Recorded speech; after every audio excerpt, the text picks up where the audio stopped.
ঝাল ঝাল চটপটা chicken curry. সর্ষের তেল, তেজপাতা, গোটা গরম মশলা, পেঁয়াজ কুচি, আদা রসুন কাঁচা লঙ্কা বাটা, 3-4টে কাঁচা লঙ্কা, ধনে জিরে, কাশ্মীরি লাল লঙ্কার গুঁড়ো, 2টো টমেটো দিয়ে নেড়ে চেড়ে মশলাটা ভেজে নেব।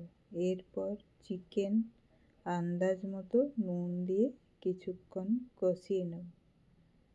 ঢাকা দিয়ে চিকেনটা একটু ভেজে নেব। চিকেন ভাজা হয়ে গেলে তার মধ্যে 2টো আলু দিয়ে নেড়ে চেড়ে